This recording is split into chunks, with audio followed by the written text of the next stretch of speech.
Дали сме сите тука од ДКСК? Денешниот прес го организираме се со цел да го објавиме донесувањето на националната стратегија од страна на Собранието, документ кој што веќе подолго време би рекла се врти во Државна комисија за спречување на корупција, како од аспект на подготовка, па на поднесување до Собранието, па собраниски расправи и така натаму. Значи, како и да е, националната стратегија за спречување на корупција и судирни интереси, заедно со акциониот план за нејзино спроведување, е документ кој што го усвои Собранието на Република Северна Македонија. За прв пат во Собранието се разговараше за национална стратегија и тоа на две собраниски комисии, Комисијата за политички систем и Законодавно-правната комисија, но и на пленарна седница на Собранието. На комисиите се водеше дводневна, на пленарната седница бевме сведоци на тридневна конструктивна расправа од страна на дискутираа повеќе од 20 дискутанти, на што следува и реплики и контрареплики, но најважно од се е дека сите дискутанти и од позиција и од опозиција се согласија дека расправаат за добро подготвен документ во кој многу реално се детектирани ризичните фактори, ризичните области, како и ризичните сектори. На Државната комисија за спречување на корупција и судирни интереси дадоа целосна поддршка за спроведување на стратегијата. Инаку, стратегијата е објавена на нашата веб страна, а откако ќе бидат објавени заклучоците на Собранието на Република Северна Македонија во службен весник, истите Собранието ќе ги достави до ДКСК заедно со стенограмите од сите дискусии и идеи што беа кажани од страна на претениците, а кои Државната комисија ќе ги има предвид во натамошното ревидирање на стратегијата. Со цел Собранието да има увид во спроведувањето на стратегијата, бевме известени дека на крајот на годината ќе организира надзорни расправи, надзорни комисии, каде што ќе повикува одговорни лица од одредени сектори, но и представници од Државната комисија кои ќе треба да дадат отчет за сработеното. Дали е сработено, ако не, кои се причините зашто не било сработено. Повеќе околу стратегијата, јас сега би му дала збор на Владимир Георгиев, член на комисијата, кој инаку и беше координатор во подготовката и во целиот овој процес на усвојување од страна на комисијата, до поднесување до Собранието, со еден збор координатор за стратегијата, па он малку нека даде еден постручен осврт на содржината. Повели, Владимир. Добро, благодарам. Бидејќи се медиумите присутни, јас еден краток вовед само ќе дадам, односно некои си што се вели хипотези околу тоа што уствари значи самата стратегија. Бидејќи самата борба против корупција се заснова на два сегменти, генерално на превентивен и репресивен, кои што во суштина се подеднакво важни за системот. Самата превенција е всушност оној проактивен пристап и се однесува на воспоставување на еден ефикасен систем за намалување на ризиците од корупција, додека вториот, оној репресивниот аспект, е реактивен и представува всушност кривично правен одговор на поединечните случаи на корупција, што исто така мора да биде брз и ефикасен. Самата национална стратегија за спречување на корупција и судирни интереси со акциониот план што го покрива периодот 21-25 е всушност оној превентивен и проактивен механизам за справување со корупцијата и таа беше донесена од страна на ДКСК во декември 2020 година. Со новиот закон за спречување на корупција и судирни интереси, како што веќе рече претседателката, е уредено дека антикорупцијската стратегија, откако ќе биде донесена од страна на Државната комисија, се доставува на Собранието за усвојување.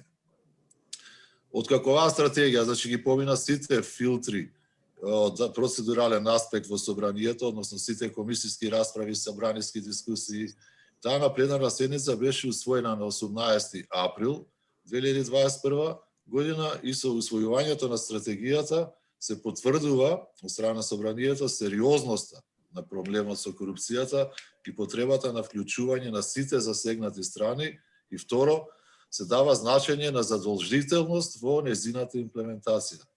Бидејќи успешна антикорупцијска политика е дел и од процесот на евроинтеграциите, Всушност, стратегијата представува еден темел за унапредување на законската рамка и преземање на реформски активности во иднина. Сепак, по својата содржина, акциониот план не се фокусира исклучиво, значи не само исклучиво на стриктно воспоставување на контролни механизми и спроведување на законот, туку оди и чекор напред кон јакнење на институционалниот и интегритетот на поединците, односно на службените лица. Со самото усвојување овој единствен, би рекол, национален 5-годишен антикорупцијски стратешки документ, кој што имаше и една ревизија од страна на самата Државна комисија за спречување на корупција, знаете дека ние првично самата стратегија доставивме до собранието во 2020 година во јануари, но поради предвремените парламентарни избори собранието не успеа да усвои, затоа на одреден начин ги ревидиравме одредени активности во делот на нивната содржина, но пред се и во роковите за исполнување. И сега, со самото ова усвојување на 18 април, всушност, таа станува веќе жив, актуелен документ. Односно, ќе почекаме додеше да се објави во службен весник и од тогаш почнуваат и роковите за незината имплементација. Како што веќе сте запознаени, донесувањето на стратегијата беше поздравени од страна на амбасадата на Соединетите Американски држави со оценка дека таа представува уште, би рекол, еден чекор, едно скалило во борбата против корупцијата, што е од клучен фокус кон градењето на стратешко партнерство, меѓутоа мора да се потенцира исто дека и делегацијата на Европската унија, меѓународните организации и амбасадите на земјите членки на ЕУ постојано се интересира и потекнува конечно усвојување на овој стратешки документ. Самата стратегија, активностите што се вградени во нејзе, беа донесени во согласност и со сите актуелни и позитивни меѓународни антикорупцијски стандарди, што се однесуваат на целосна инклузивност, односно вклученост на представници од сите власти, законодавна, извршна и судска во нејзиното креирање, потоа од локалната самоуправа, од приватниот и граѓанскиот сектор и се разбира од медиумите. Со ова се возможува на еден начин, би рекол, институционална собственост во стратегијата, бидејќи заеднички беа утврдувани проблемите и ризиците, како и соодветните мерки и активности за нивно надминување. На тој начин и самата имплементација би требало да биде олеснета, бидејќи се работи за мерки, всушност не се работи за мерки наметнати од страна или од надвор, туку се мерки во чие што креирање учествувале самите институции. Нацрт стратегијата беше ставен исто така и на увид и коментари на јавноста минатата година, што беше овозможен широк консензус за нејзиниот опфат и содржина и воедно секој можеше да даде и свој придонес околу разлите мерки и активности за превенирање на корупцијата. Инаку, приоритетните области во кои проблемите и ризиците се протегаат низ целиот општествен и економски спектар или систем во земјава, низ сите сектори, беа детектирани јавните набавки и вработувањето во јавниот сектор. Значи, овие се така наречени хоризонтални проблеми кои што се присутни во сите сектори од општеството, односно и оние што беа детектирани во стратегијата. А вкупно беа детектирани 13 ризични сектори во стратегијата. Јас ќе ги набројам само. Тоа се политичкиот систем, правосудството, органите за спроведување на законот, здравството, образованието, трудот и социјална политика, економија и бизнис, јавни предпријатија, како и медиумите и граѓанското општество. Медиумите и граѓанското општество и образованието беа наблюдувани всушност од два аспекти. Прво како области или сектори кои што може да придонесат во борбата против корупцијата, но и како ризични кои што може да бидат исто така подложни на коруптивни дејствија. Јас само ви споменал дека уште 4 сектори за прв пат се воведуваат со оваа стратегија, бидејќи беа проценети како исто така многу ризични и за кои што се вградени одредени активности, тоа е урбанизмот и просторното планирање, животната средина, земјоделството и конечно спортот. Долго се говори за спортот, никогаш не бил стратешки адресиран како ризик од корупција, меѓутоа еве и по нашите предмети што ги истакнавме во неколку претходни седмици, очигледно дека и во спортот корупцијата е длабоко навлезена и кај нас, како и во светски размери се разбира. Инаку самиот начин на следење на имплементацијата ќе се спроведува преку електронски систем за известување, на кој што ДКСК веќе работи во рамките на еден проект финансиран од ИПА фондовите на Европската Унија. Согласно законот, комисијата ќе изготвува годишни извештаи за степенот на имплементација на активностите, ќе ги доставува до собранието најдосно до 31 март за претходната година и исто така ги објавува на својата интернет страница. Погодишните извештаи би требало, како што каже и председателката, да се спроведуваат и комисиско, односно надзорни расправи во собранието, во надлежните комисии, на кои што би биле повикувани и првите луѓе од институциите или министерствата, особено од оние во кои што би се констатирал слаб напредок во имплементацијата. Исто така ќе бидат спроведувани и квалитативни анализи за влијанието и ефектите од имплементацијата на националната стратегија. И конечно, бидејќи се работи за динамична материја, Државната комисија и согласно законот, но и во практиката, веројатно ќе се покаже дека може да донесе одлука за изменување и дополнување на националната стратегија, кога врз основа на спроведените анализи или согледување од годишните извештаи ќе се утврди дека е неопходно да се дополни со одредени нови активности или сектори. Јас толку би имал во овој дел, доколку некој од членовите или Катица би имала да додаде по-детално околу самата содржина на стратегијата или статистики. Да, јас тоа сакав да замолам Кате, пошто она не е по тој дел повична, да извади од самата стратегија, односно од акциониот план, да соопшти на јавноста кои се приоритетни активности сега до крајот на 21 година, вака како излистано тие ќе делуваат. Благодарам, председателка.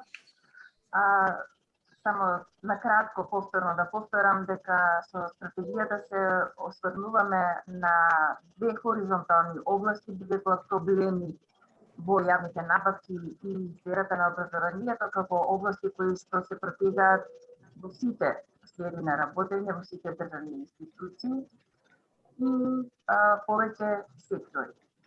То она што е направено како детектирани проблеми, предложени мерки и активности, вкупно за сите области и сектори имаме утврдено околу 54 проблеми.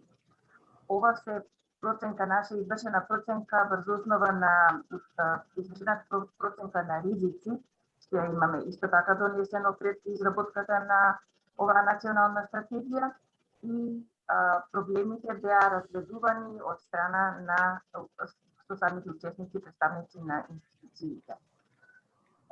Предложени се 110 мерки, овие се предложи на самите институции, за чието надминување дадени се 184 активности, преку кои што ќе се овозможи реализирање на овие мерки.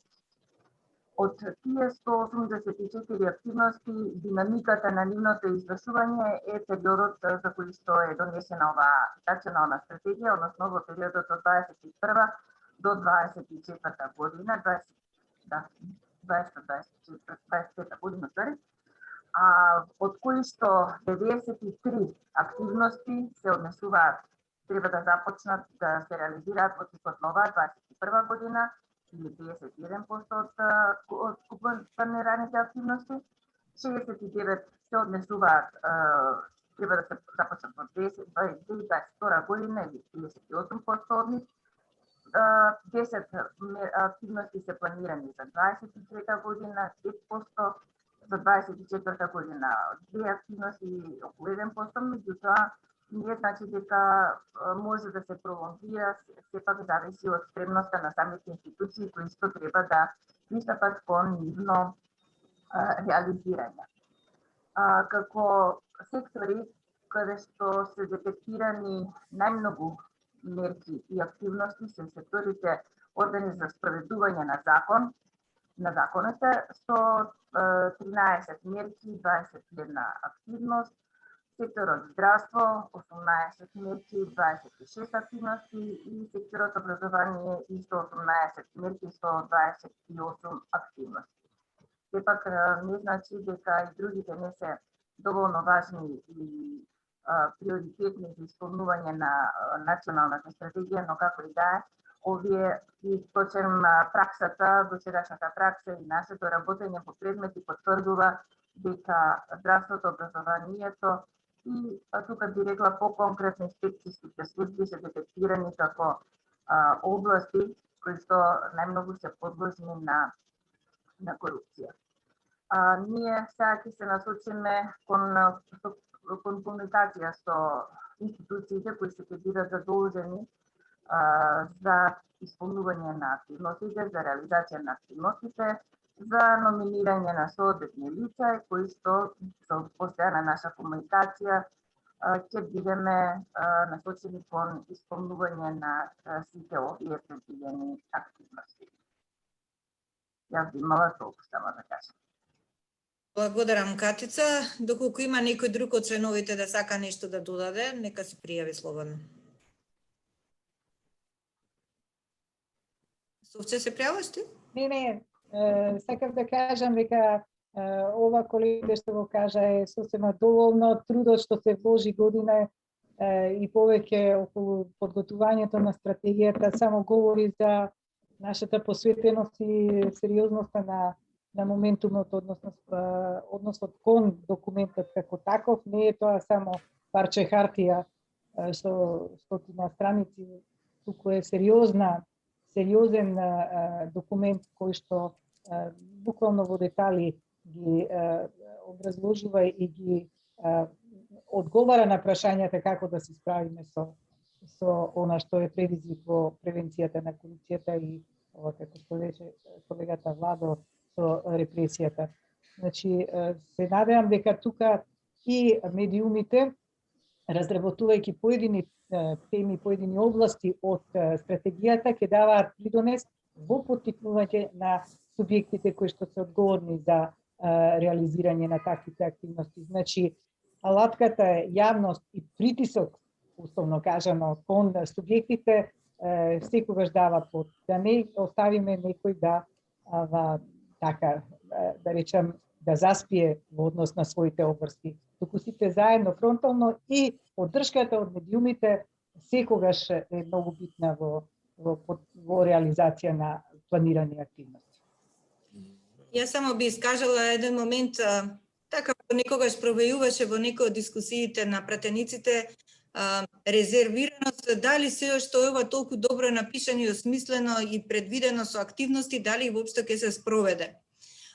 Јас искрено се надевам дека таа енергија што ја вложија сите учесници во подготовката, значи сите представници на институциите, на невладиниот сектор, на медиумите, сите, да не заборам некого во набројувањето, со еден збор сите што беа вклучени во подготовката на стратегијата, мислам дека таа енергија ми дава голема надеж дека истите тие ќе успеат и во спроведувањето на стратегијата, мислам да бидат доследни и достојни. Јас би ги запрашала новинарите, доколку имаат прашања поврзани со стратегијава, да ни постават, ако имаат. За останати прашања, знаете дека сме отворени за соработка, меѓутоа не би сакале денес на овој прес, наскоро ќе имаме седница, ќе објавиме во медиумите, па после седница, секогаш оставаме простор за новинарски прашања.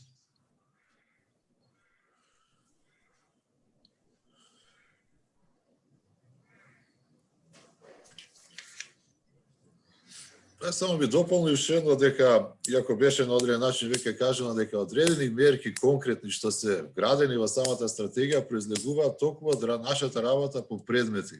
Значи, каде што сме имале предмети или пријави од граѓани или од медиуми, ние сме се сконцентрирале во таа насока и сме креирале мерки како да се превенираат тие ризици што доведувале до одредени конкретни ситуации.